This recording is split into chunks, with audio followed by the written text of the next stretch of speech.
Assalamualaikum warahmatullahi wabarakatuh. Perkenalkan kami dari kelompok 3. Di sini kami akan menjelaskan mengenai patofisiologi sistem reproduksi. Sebelumnya, kami berterima kasih kepada Ibu Apoteker Mira Febriani MSc selaku dosen pengampu mata kuliah patofisiologi ini. Baiklah, di sini saya akan memperkenalkan anggota kelompok 3. Yang pertama itu saya sendiri, Anissa Praswati, NIM 21140. Yang kedua ada Helmaria Putri Salsabila dengan NIM 21153. Selanjutnya ada Maidia Syakira dengan NIM 21157.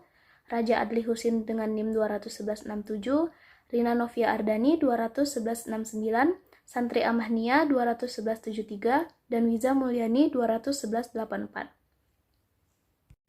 Saya sebagai pemateri pertama, di sini saya akan menjelaskan tentang pengertian sistem reproduksi. Alat reproduksi adalah alat yang digunakan untuk proses reproduksi manusia. Alat reproduksi pada manusia terdiri dari beberapa bagian yang disebut sistem reproduksi. Sistem reproduksi adalah sebuah rangkaian interaksi organ dan zat dalam organisme manusia yang dipergunakan untuk berkembang biak.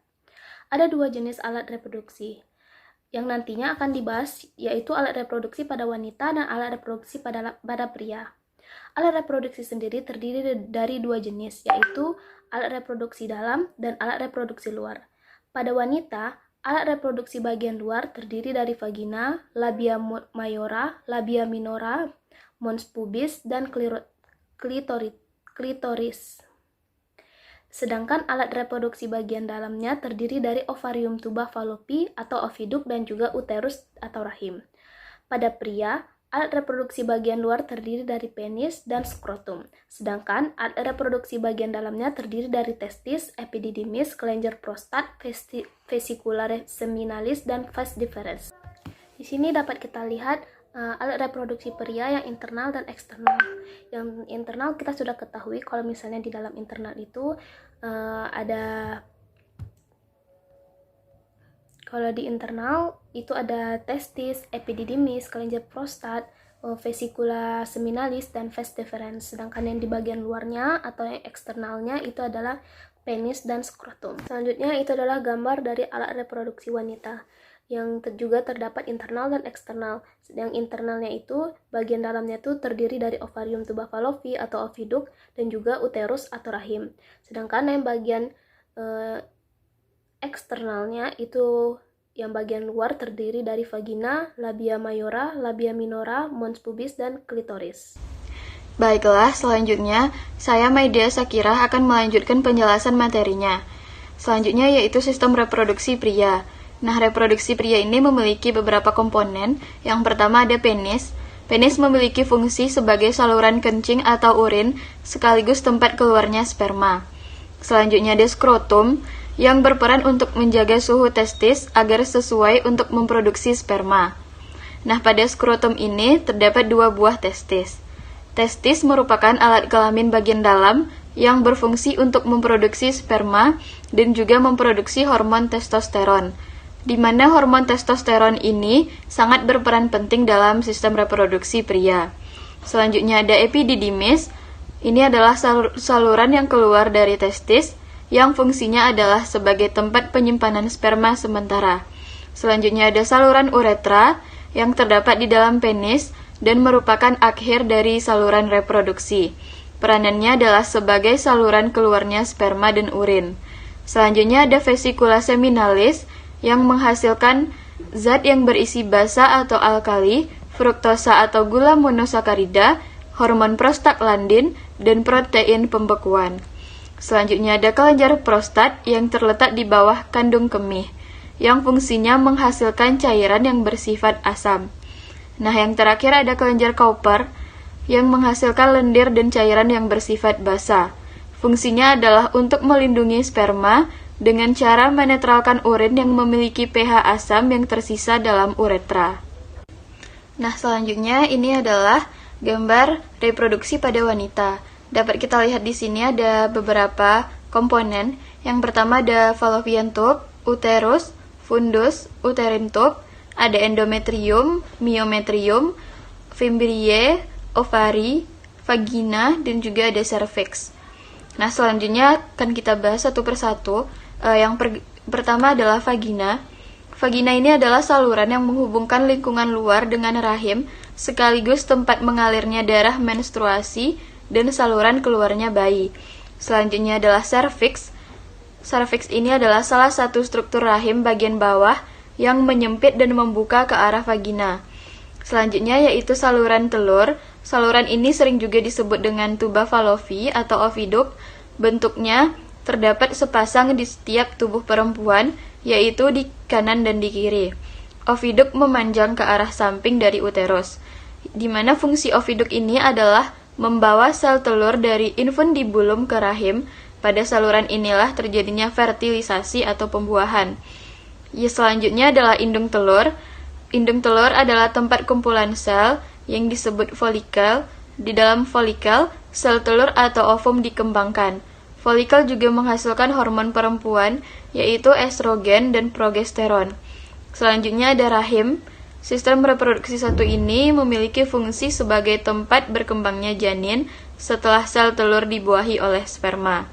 Dinding rahim atau endometrium berperan dalam pembentukan plasenta. Selanjutnya tentang proses produksi secara generatif. Yang pertama ada fertilisasi. Fertilisasi adalah proses peleburan antara satu sel sperma dengan satu sel telur yang sudah matang. Nah, sel telur ini yang sudah dibuahi berubah menjadi zigot dan menempel pada dinding rahim. Nah, selanjutnya setelah zigot menempel pada dinding rahim, terjadilah kehamilan. Setelah zigot terbentuk, zigot langsung membelah diri menjadi 2, 4, 8, 16, dan seterusnya.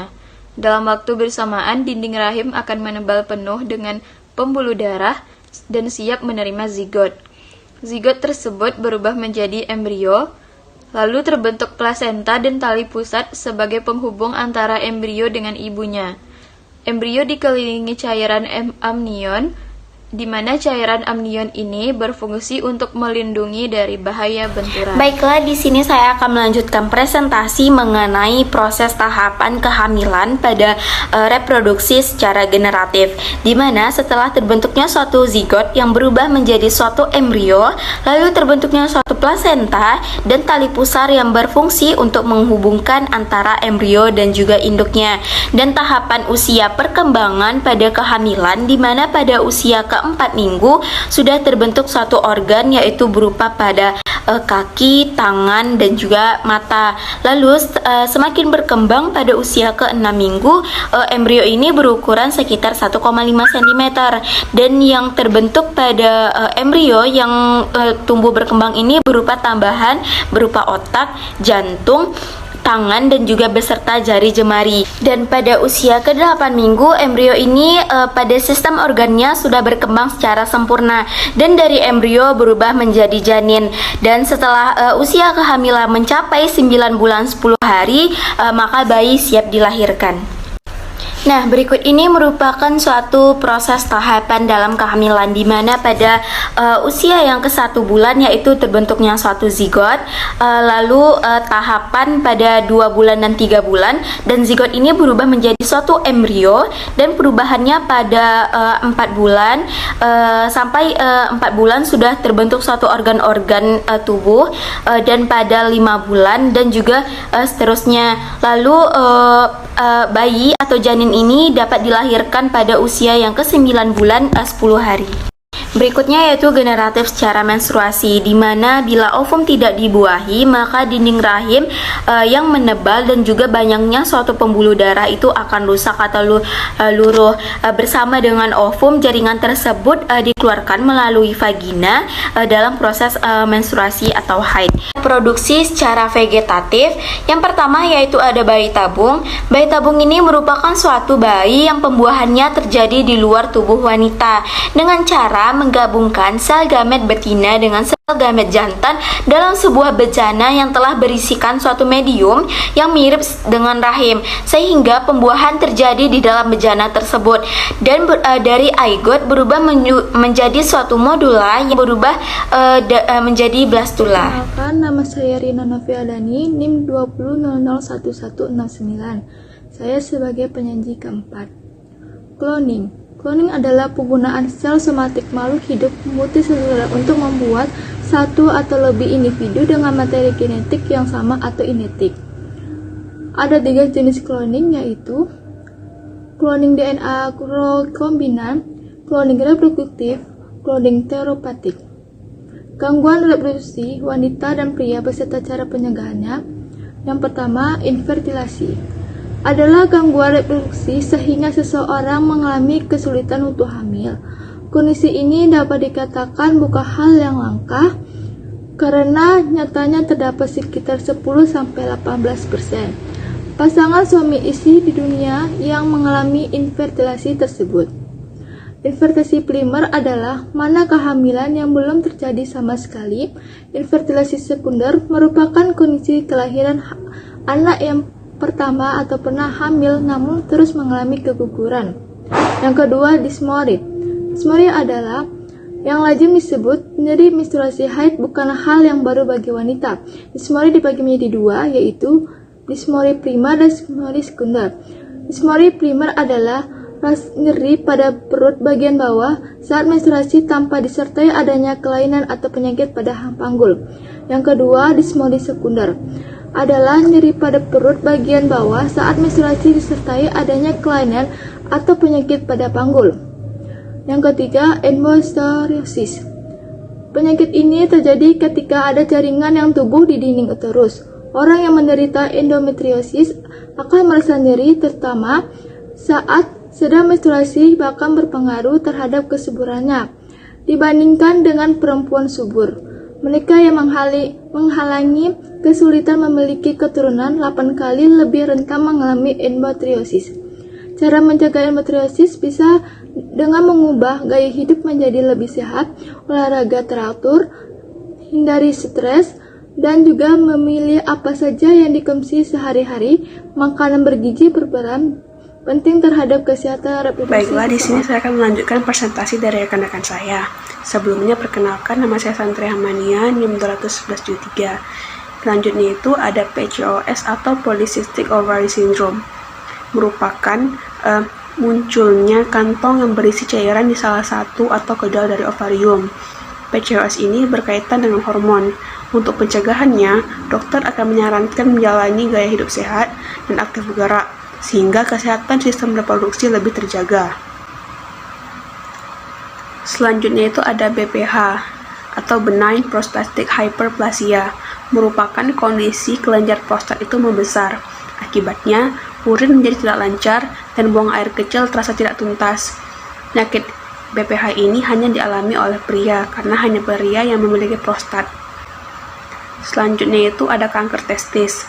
Testis ini merupakan salah satu organ penting dalam sistem reproduksi pria yang terletak pada bagian bawah penis. Testis ini berfungsi sebagai penghasil hormon testosteron serta tempat produksi sel sperma yang berfungsi dalam kesuburan. Cara mengatasinya, testis ini tidak dapat dicegah tetapi dapat dideteksi secara dini sehingga peluang untuk sembuh juga semakin besar. Selanjutnya itu ada gonore. Gonore merupakan infeksi bakteri yang disebabkan oleh Neisseria gonorrhoeae, yang mana dapat menyebar melewati hubungan seks yang tidak aman. Gejala yang biasanya muncul itu saat terinfeksi bakteri ini adalah rasa nyeri atau sensasi terbakar pada saat kencing, buang air kecil, dan ada kemerahan atau bengkak di ujung penis dan nyeri pada testis. Cara untuk mengatasinya yaitu dengan tidak melakukan hubungan seksual di luar nikah dan tidak mengonta-ganti pasangan. Kemudian ada orsiotestis. Testis memiliki struktur yang disebut chorda spermatica yang mana berbentuk seperti tali. Terkadang chorda spermatica dapat terpelintir yang efeknya itu dapat menyebabkan aliran darah ke testis terputus dan menyebabkan nyeri mendadak. Keadaan ini merupakan keadaan emergensi yang harus ditangani. Nah, cara mengatasinya dengan melakukan tindakan operasi. Selanjutnya itu ada balantis. Balantis ini merupakan kondisi iritasi atau peradangan yang terjadi pada bagian ujung penis atau pada kepala penis. Kondisi medis seringnya diderita oleh laki-laki yang penisnya tidak disunat. Gejala dari balantis ini adalah pembengkakan dan kemerahan pada kulup atau bagian yang ujung penisnya tidak disunat. Kulup yang menjadi mengencang serta keluarnya cairan dari kepala penis. Cara mengatasinya itu dengan jaga kebersihan alat vital, dengan krim anti jamur, antibiotik, dan bersunat. Selanjutnya itu ada hernia ingual.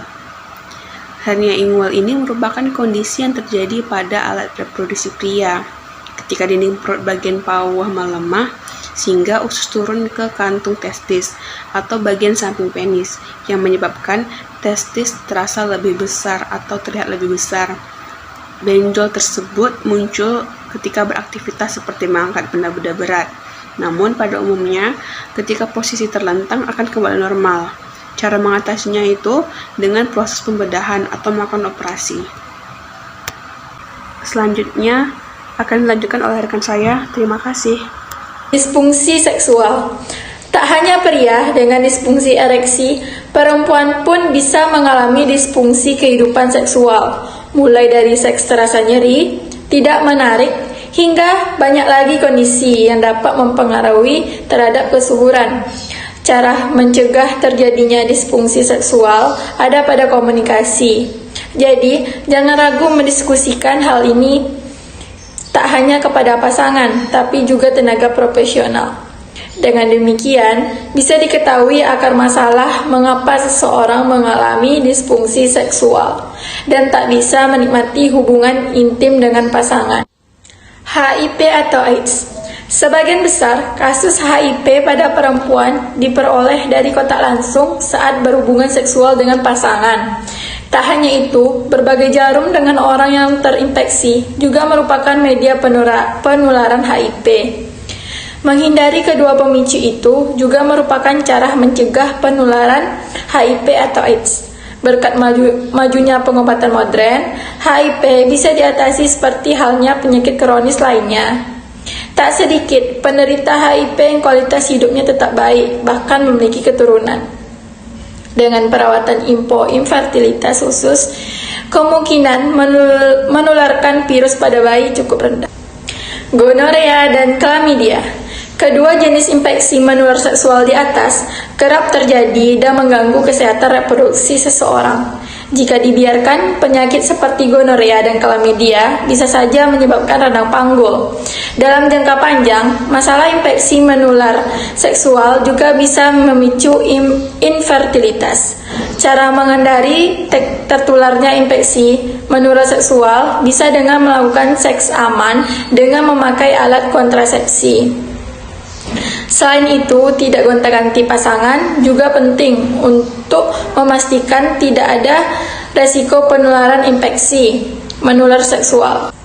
Kanker serviks. Jangan sepelekan kanker yang disebabkan human papillovirus atau HPV, yaitu kanker serviks. Setiap tahun, puluhan ribu perempuan menderita kanker serviks. Kondisi ini dapat berpengaruh terhadap kesuburan seseorang. Namun, bisa dicegah dengan rutin melakukan pap smear, terutama bagi yang sudah aktif berhubungan seksual, dan melakukan vaksinasi HPV. Sekian presentasi dari kelompok kami. Mohon maaf apabila terjadi kesalahan. Wassalamualaikum warahmatullahi wabarakatuh.